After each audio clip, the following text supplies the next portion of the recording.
So, for our first interview today, I've been joined by a good friend, Luke Hellebronth.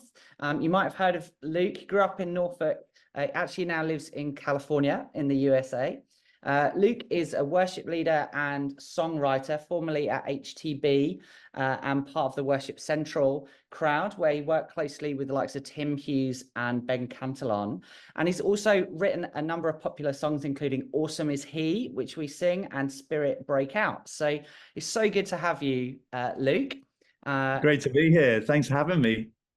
Can we'll kick off with some quick fire questions so we can get to know you a bit over there in sunny California. So, number one, what was your favorite subject at school? Oh, gotta be music. Music. What is your favorite app on your phone? Oh, that's a tough one. I'm gonna go for, well, a vocal warm-up app actually just came to mind. Yeah, that I kind of use quite a lot for singing. So That's cool. Okay. yeah. Nice. You have to tell me what that is later. What is the best holiday you've ever been on? Oh, we went to Hawaii once, and that was amazing. It was like, yeah. Um, just unbelievable. The You get sand, the flower necklaces and everything. yeah. Aloha, all that. Yeah, that was amazing. That's cool. What is your day job? I am a worship pastor of a church here, called Rock Harbor Church. And that means that I get to look after all the music and worship that happens on Sundays and through the week at church and look after the team. Nice. And tell us about, do you have a wife, children? Yes, my wife Anna, she also leads worship and the worship team with me. And then I have two boys. Jesse is 5 and Samson is 3. All right. And Yeah. last quick fire question. What is your favorite thing to eat? Oh, I love every kind of food, but I'll pick one. There's lots of good Mexican food here. So I love tacos and burritos. Nice. Very Yeah. good. So we're digging into sort of beginnings, how things got started in this first interview. So can you tell us a bit about how and why you decided to start following Jesus? Yeah. Well, I grew up in a Christian home. Um, And so I guess I always saw the impact that Christianity and people following Jesus had. I saw that in my parents. I regularly saw them reading the Bible. I saw it in my sister's life. She's 3 years older than me. And, I thought, okay, actually means something. It's not just a religion, but it seemed to me like my family and also friends that I had who were Christian. It was more about a relationship, and that really kind of stuck with me, I guess. And I think the more I explored it, the more I realized that I wanted a relationship with Jesus as well. Um, and so that moved really into me having my own faith, my own journey with Jesus. Um, and as part of the same church as you, John, for a while. And I made the step to get baptized when I was 15. And that was really cool. I think it was November, I want to say November 11th or something, 2015. Memory.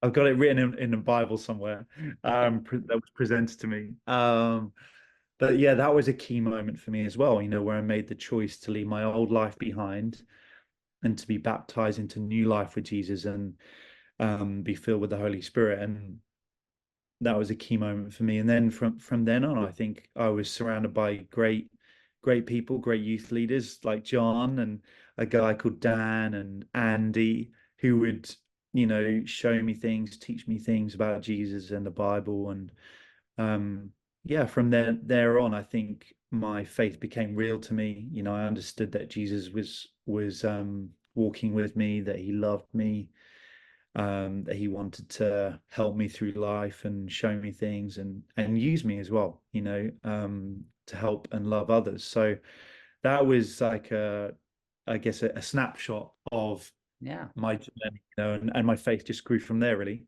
Nice. And what did your like your friends make of it, particularly when you were a teenager? How did you find that? What did your friends think of you being a Christian?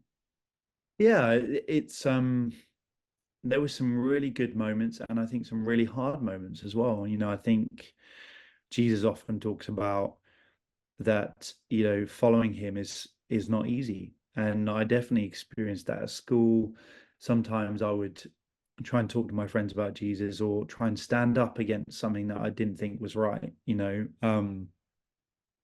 And I remember on a few occasions, people kind of making fun of me or saying things that were hurtful.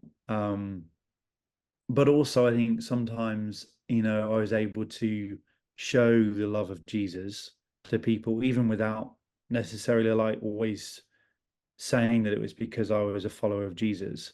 Mm. And um, and that really felt like I was able to make a difference. Whether it was, I remember one time a friend of mine was getting bullied by someone, and I kind of stood up to them, and said, um, that's something I can't remember what I said, but um, I did that because I wanted to kind of see like the fairness or justice um of that situation, kind of change. And I did that because that's what I've kind of seen Jesus do, in the Bible and in my life.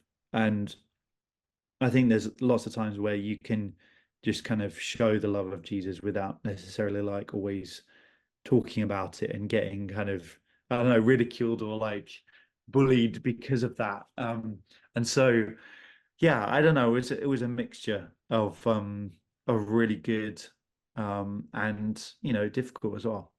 Yeah, that's really helpful. So moving on to music a bit now, that's obviously like a big part of your life and why we're here for this conference. So when did you start to play music and how did you end up then getting involved in worship at church? Yeah.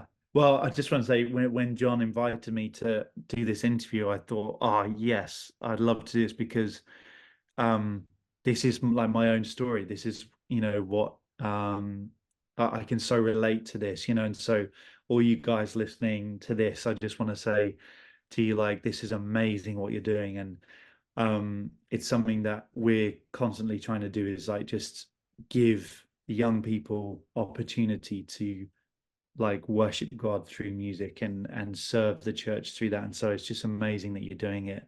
Um, for me, um, I I grew up in a Christian home, but also musical home, and so I saw music was always on. It was always on in the background, or someone was playing music. So I kind of had there was like no hope to do anything else. Music was always going to be the thing.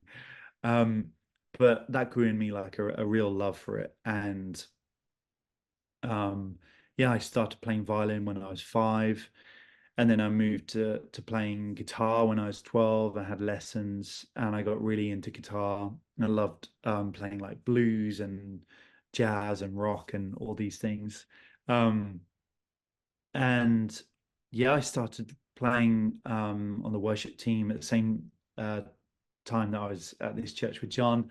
I think when I was like, yeah, probably after I got baptized. I remember around 15, 16 playing guitar in the band and learning from, some really good musicians at that church and seeing the way that, people were able to use music to help other people express themselves to God, and that was really cool for me to see that and then really enjoy using the gift of music that God had given me to help others express their love and musical kind of expression to God. And that was really, really cool.